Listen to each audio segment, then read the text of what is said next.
Good evening, Lake Orion. Well, it's a nice night. I'm your host, and I am a Taormina.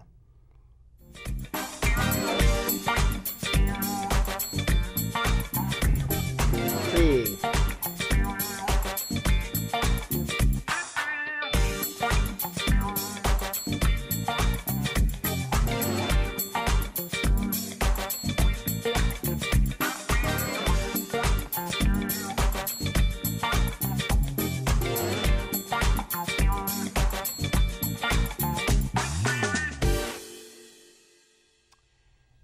We need to really change that intro a little bit. You notice Ian has not been showing up. I know. I don't know. Oh, well, this is Between Taorminas here on ONTV. I'm your host, Anthony Taormina.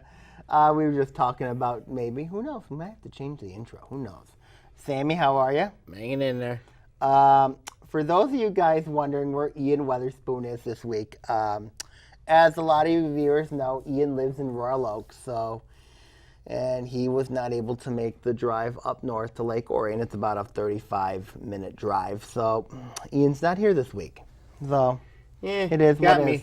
Got me. So, all right. So let's talk about the Lions. The Lions. Yeah, the Lions. The Lions are 2-0.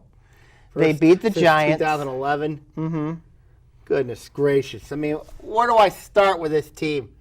You got to give Bob Quinn credit. I mean, what he's done with this team. He's built this Lions team into a juggernaut.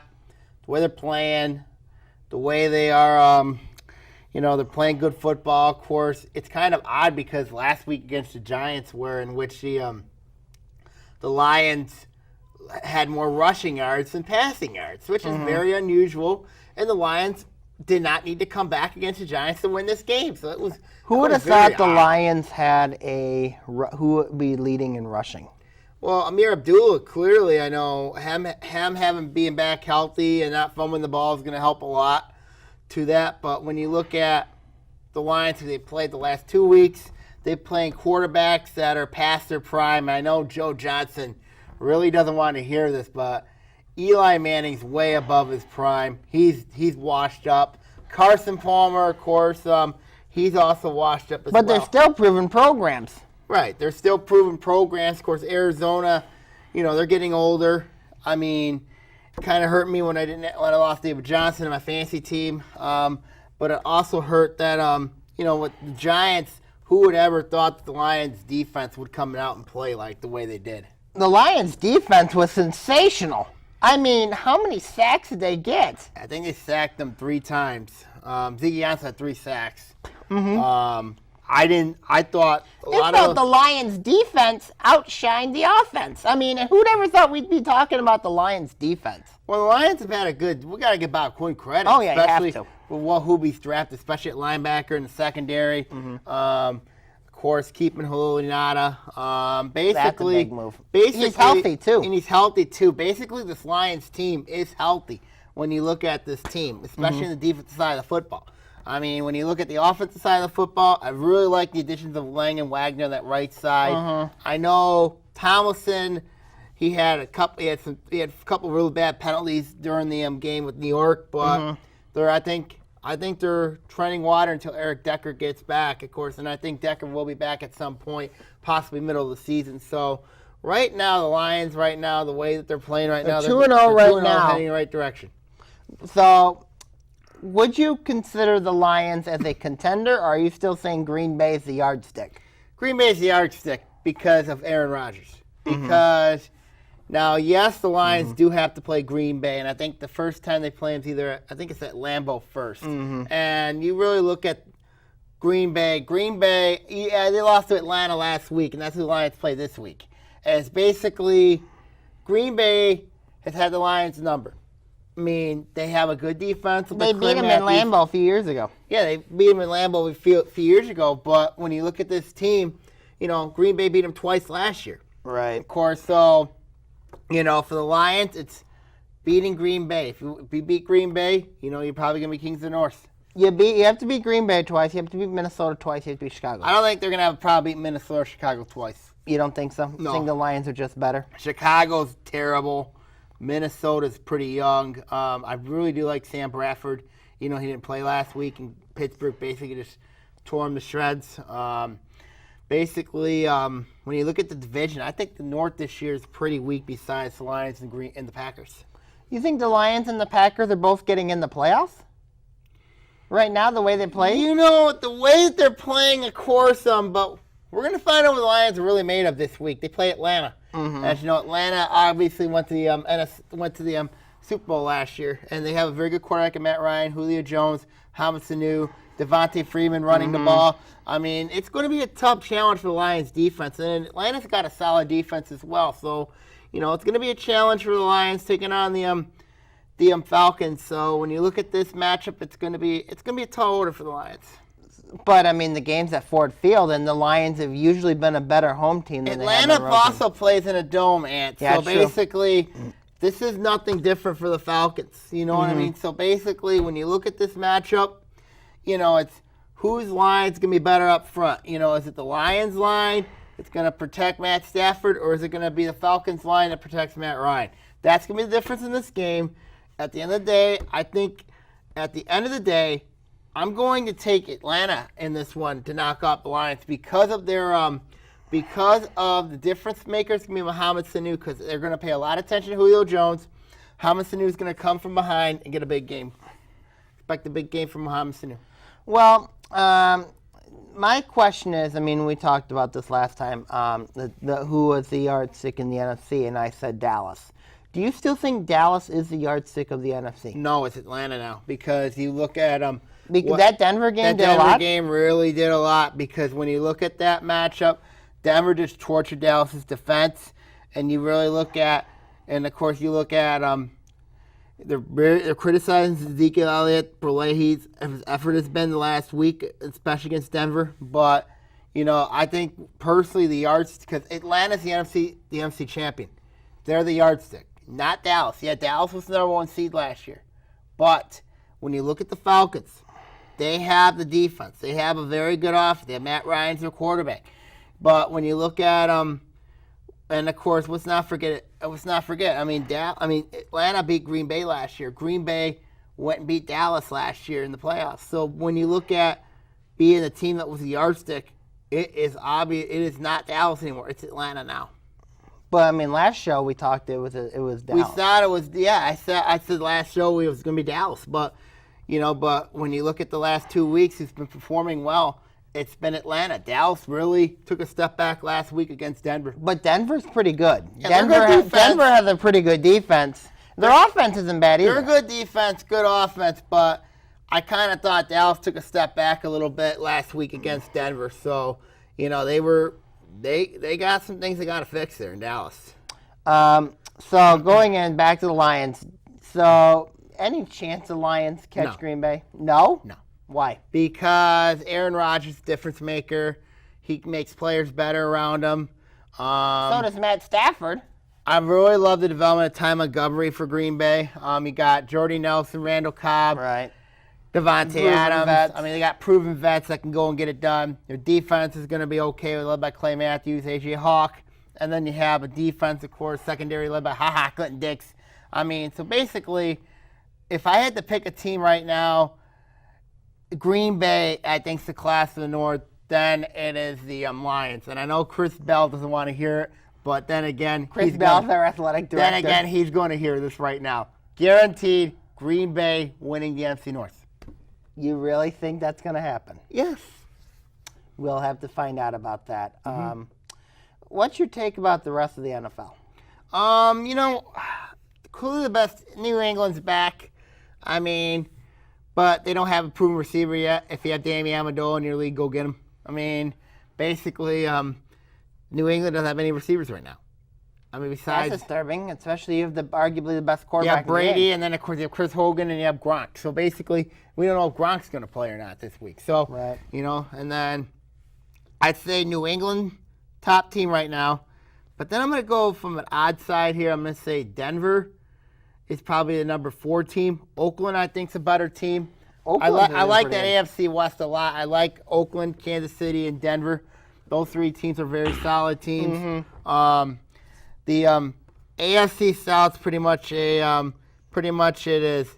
a Bad division right there. That whole AFC South's a mess. And then the AFC East is New England. AFC North, Pittsburgh. Pittsburgh and Baltimore are the 2 teams.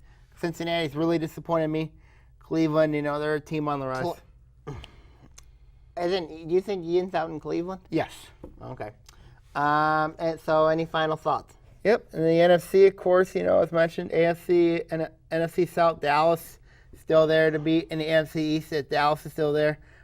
Philly, Washington, South, watch out for Carolina. I think they're going to be solid. And then... What about Tampa? Yeah, also Tampa Bay. Watch out for those 2 teams. NFC North, we talked about them.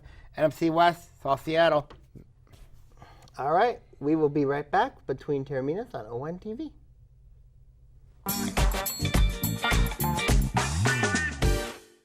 Hey, it's ONTV here. Now, have you ever had the urge to create your own TV show, or you just wanted to see what goes behind the scenes of making a TV program? Well, ONTV has just the program for you. ONTV offers studio and field production classes that allow you to take control and create the programs the way you want them to be. We will introduce you to media literacy skills and the fundamentals of program production in order to acquire the basic training needs for ONTV equipment use. To get started, all you have to do is sign up for a free ONTV orientation where you will learn all about ONTV and all the opportunities available to our volunteers, as well as meet the ONTV staff and take a tour of our facility. After that, you can register for one of our production courses. Both the studio and field production courses are only $10 for Lake Orion residents and $25 for non-residents. For more information about ONTV's production classes, feel free to call us at 248-393-1060 or go to orionontv.org and click Register Now to sign up for classes. We hope to see you soon.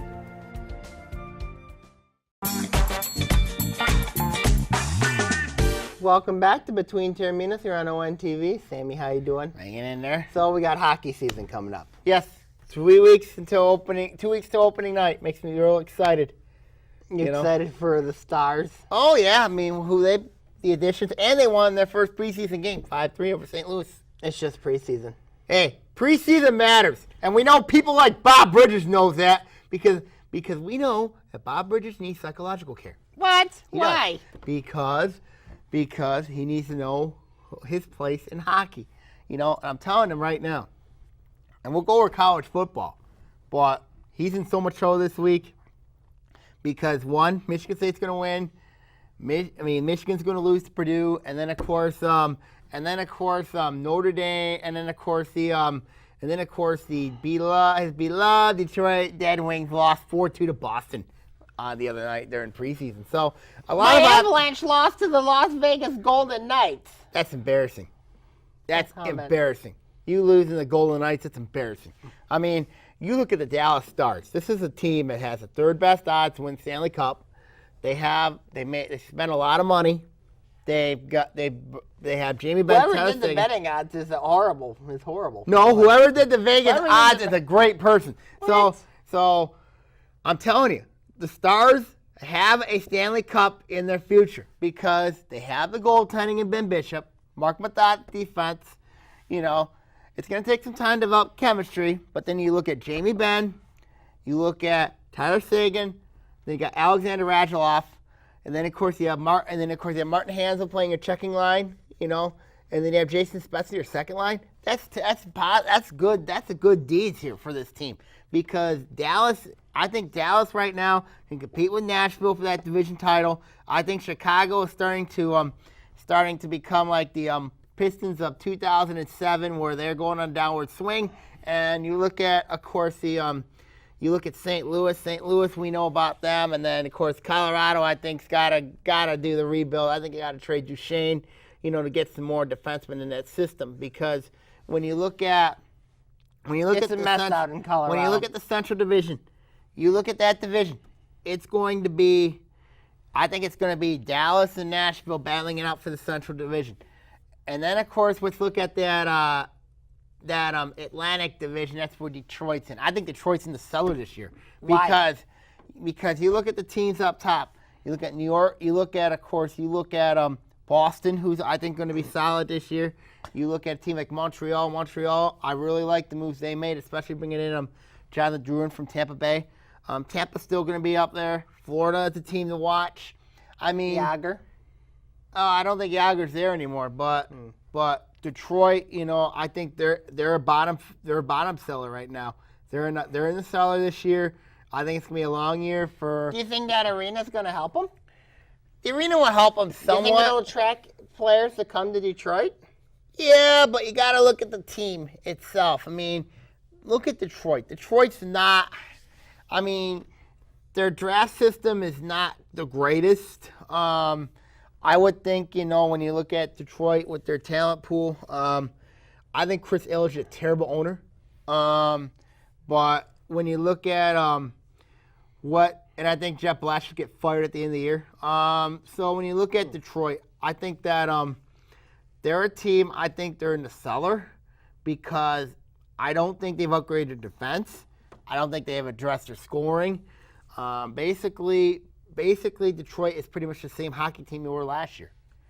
They were the same team last year. Interesting. I think, when you look at in the rest of the league, I think Montreal's going to be different. Toronto, I think, is going to be a team to keep an eye on. And you got to look at Ottawa could be a team to keep an eye on as well. I mean, then, of course, you have Tampa Bay, Florida. So those are teams I think it could clearly do some damage. I would think Montreal's the favorite in there. You got New York in there as well, Toronto in there. I mean, those are the top teams of the Eastern Conference. Maybe Pittsburgh, Are you too. counting out Washington? You're I counting said out Washington. the Capitals? Washington. You didn't mention the Caps. Washington right now, I think, there's a lot of pressure on this team to perform. I mean, last year, everybody thought this would be the year for the Capitals to go to the Stanley Cup, but, they had a really bad second-round loss to Pittsburgh. Right. Of course. But Pittsburgh has proven they've been there, they've done that, as much as we're not Penguin fans. They've been there, they've done that, they know how to win the big one, whereas it seems like the Caps haven't won the big one. There were some off-season changes. Well, yeah, I didn't think Pittsburgh improved in their off-season market. I didn't think they improved. Well, they gave up Marc-Andre Fleury. They had to give up Marc-Andre Fleury to Vegas. I know they have a goalie and they're waiting the rings. I mean, but when you look at Pittsburgh, I mean, this is a team that people are waiting to go down on their slopes. And I think, we got to also look at their farm system. Pittsburgh's got a good farm system. And you basically look at, okay, how am I going to develop my team, from playing right now to playing, to getting where I want to be. And you got to have a very successful farm system. Mm-hmm. I mean, you look at the reason why Pittsburgh's won back-to-back Stanley Cups is because they've had a really good farm system. They have a really good AHL affiliate. They have a really good, and you look at, I would say, a team like Detroit who really, They have the Grand Rapids Griffins, arguably one of the best AHL teams out there. Yeah, but does it perform up to the NHL standards? No, because give them time. They're all young. I Most mean, of them are young. Yeah, but then when you're demanding about $2-3 million a year, because the NHL salary cap's a really tough Right, thing and to the go Wings through. are over the Wings were over the cap. I think they are over right now. I think they're over right now. I think Dallas is over right now a little bit, and I think, so I know Colorado's under, Colorado's under. so that's a good thing. But the salary cap got to address some things. Salary cap's an issue to address, you know what I mean? And you got to look at the farm system. You got to look at each team's farm system, how they develop, and basically that's how you're going to do to win hockey games. So you're saying the Wings are in the cellar. You're saying my Avalanche are in the cellar. Yep. You're saying what about that one team that you like, the Oilers of Edmonton? What's your take on them? They're a playoff team. They are this year. You're actually saying they're a playoff team.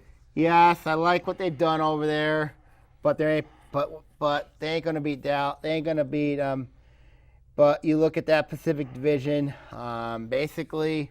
You got them. You've got San Jose, Anaheim's still Anaheim. the class of that division. Anaheim's still the class. San Jose's there. Los Angeles is still there. I mean, Oilers maybe a 4 spot, maybe a 3 spot. I mean, then you got Calgary. I like what they've done. So I think it could be a really interesting race. I think San Jose's going down. I think it could be Anaheim, Calgary, Oilers. What's your take about the Las Vegas Golden Knights? We'll see what they're made of. I play them opening night. So your Stars do. My Stars play them opening night. Okay, so any final thoughts? We'll see what happens this upcoming season. I'm looking forward to it. I'm excited for it. And we all know deep down, and Bob Bridges knows this, that the Detroit Red Wings are not making the playoffs for a second straight year. We'll be right back between Taorminas on ONTV.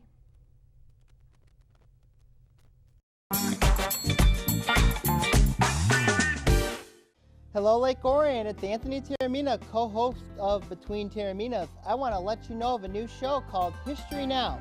In it, we're going to talk about global, national, and political events that occur in our lifetime. We're going to also have guests and also have co-hosts as well, and also plenty of surprises. Catch us on History Now here on ONTV.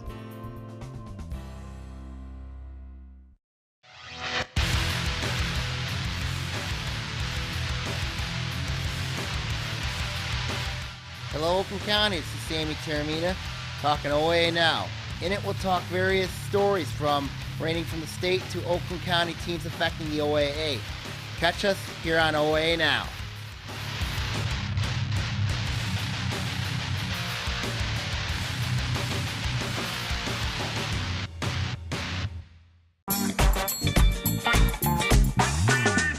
Welcome back to Between Taorminas here on ONTV. We know the Tigers suck, so Yeah. Ian owes me dinner. Yeah, do you think that's why Ian's not on the show right now? Is because He owes me dinner. you know that you owe him dinner? Yep. Hey, we got college football. Yes, that's As true. mentioned, I got a big showdown with Chris Bell on two fronts this weekend. For those of you guys who don't know, Coach Chris Bell is the Lake Orion Athletic Director. So I got two big showdowns with him. One involves my fantasy football showdown. I'm playing Ian Weatherspoon, whose team name is Bell's Army. Don't know why. For those of you guys who, I would encourage you guys to watch the ONTV Fantasy Football Show. We have no idea why he named his team that name. And then there's a big weekend called Notre Dame versus Michigan State. He likes Notre Dame. I like Michigan State. Yeah. Because I'm telling you right now, this Michigan State football team is back, and I'll tell you why they're back. It's because I like how they're playing on an offensive side of the ball. As long as they don't have fumbleitis, they're okay. I love Brian Lewerke as a quarterback. Their offensive line's gotten much improved. The receivers are getting there. I mean, it reminds me a lot of the 2013 team. The defense is starting to develop a little bit. So I think it's going to be a very interesting matchup between them and Notre Dame. Now, Notre Dame's got a very good running quarterback. I mean, so we'll see what happens there. So you really think so? What's the chances Notre Dame comes into East Lansing and pulls it off? None. Why?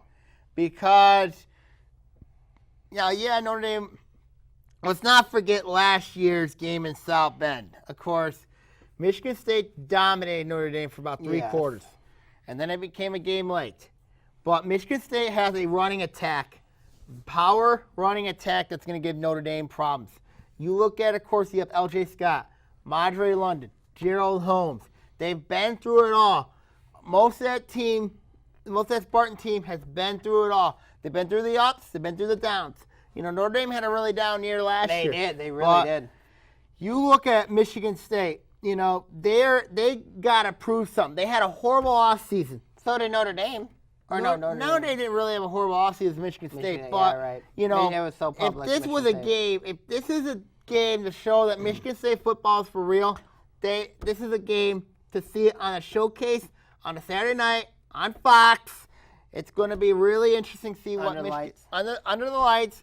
Michigan State's probably going to be wearing their alternate third jerseys like they did against Oregon. So I think it's going to be really interesting to see what Michigan State does. But I think Michigan State's going to win this game and send a message to the country that, you know what, we're here to compete. We don't care about the polls. We know how good Ohio State, Penn State, Michigan are. We're gonna send a message that we're here to compete as well. And I think Michigan State's gonna beat Notre Dame this weekend. What's your take on Nebraska's loss? I couldn't believe they lost in Northern Illinois. I really couldn't. They've had issues in the first half most of the year. Of course, they had issues against Oregon. And then, of course, they had issues against Northern Illinois, where Nebraska spots them a 3-touchdown lead, and then they try to come back and take it from them at the end. I mean, it's really risky how Mike Riley's team's doing this, but it's really dangerous. Who apologized for it? Was Sean Elkert, the athletic director? Mm-hmm. So he apologized. Was this intentional, or was this? Well, Northern Illinois got paid $860,000, but this is an embarrassment for Nebraska because but now. But what they're doing, is it intentional for them to try to come back in this situation, or no? I don't think it is. I mean, because they're trying to remember this is a team that's trying to change an offense. You know what I mean? It is so hard to change offenses at Nebraska, and even it is so hard for them to change defenses there because under Bo Pelini, under Tom Osborne, Nebraska always ran a 4-3 defense. Now they're running a 3-4 defense, and now offensively, Nebraska always looks to run that option offense. Now they're running more of a traditional offense, of course, that Mike Riley wants to put in there. But you know what? I'm going to say something here. The traditional offense at Nebraska doesn't work. I mean, Bill Callahan did it, tried to do it over there, and look what happened to him. He got canned. So basically, what I'm saying to you is Nebraska's going to have to change their identity again, and I think it might have to take a coaching change. So do you think that? So is the fan base over there frustrated? They really are. Elkhurst and Riley are both on a hot seat over at Nebraska. So just those 2 games. Yup. What's your take about the rest of the Big Ten? Corporate taking on Purdue. Boop, boop, boil her up. Doot, doot, boil her up. Doot, doot, boil her up. They're upset Michigan this weekend. Why? Because Purdue's got an offense. They're playing very well right now. I mean, if they want to send a message, and they whooped Missouri like a government mule last week. Oh. And of course, you look at Michigan. You look at Michigan, they don't have an offense. Wilson Spate's overrated. He's terrible. And I'm telling you right now, Michigan's in a lot of trouble against Purdue. Now, they have a defense. There's no doubt about that. It could be a low-scoring game. I expect it to be a low-scoring game, but I think Purdue is going to pull off an upset like they did Ohio State the last two, like they did Ohio State back in 2011 and back in 2011 and also in 2009 when they upset them that year, both those years. And then Bob's going to boil her up, boil her up. Bob Bridges, Dan Haas are going to be really happy. What's your take about Air Force and how they competed with Michigan? I salute you, Air Force. But I wish they would have beat them. Aren't they deep? Weren't they deep? Yeah, they run an option offense. What's your take about Western Michigan bouncing back, getting a nice win, but also Central Michigan and Eastern Michigan getting big wins? Well, Central lost to Syracuse. Yeah, but last week they did But they great. did get a big win, yes. Eastern's win over Rutgers is pretty huge for them. Ian Erickson, of course, a lot of people Clarkson knows who he is. Oh, remember from Clarkson days, yes. And then Central getting a big win 2 weeks ago, beating Kansas. They destroyed Kansas. I mean, Kansas is not very good this year in the Big 12. I mean, but I like where Central's going. Western Michigan getting a big win against Idaho, coming back. It was tough for them, but Western Michigan, could be. Western Michigan's playing a tough schedule. They played USC tough, and they played Michigan State tough. They played those teams tough. So it's not like they're playing a bad schedule. I really like what Tim Lester's doing with that program. I really do. Taking over for PJ Fleck is now Minnesota. I think Western Michigan, it won't be long till those highly rated recruits get to Kalamazoo. Oh, seriously. Again. So what's your take about Minnesota, speaking of? They're 2-0. They haven't played anybody yet. Okay, so they haven't been impressive. They haven't been impressive played anybody yet. Ohio State. Their offense what was your is not take good. about that? What was your take about the quarterback Oklahoma playing Baker the flag? Mayfield doing that? Yeah, Well, like Michigan State did it. I know my Notre friend Dame. Chrissy Henny's not gonna like this, but what they did to Ohio State, it was shocking to see what they did. They got some offensive problems there. JT Barrett. They've got some offensive issues they got to address, but the Army game really didn't prove a lot. Right. And I got one more person to call out. His name is Bob Dowd. He's evil. Athens he Athletic needs Director. help. That guy needs help. And you know it. I know it. The whole world knows it. That'll do for this episode of Between Taorminas. See you soon, and have a good night, Lake Orion. Ta-ta for now.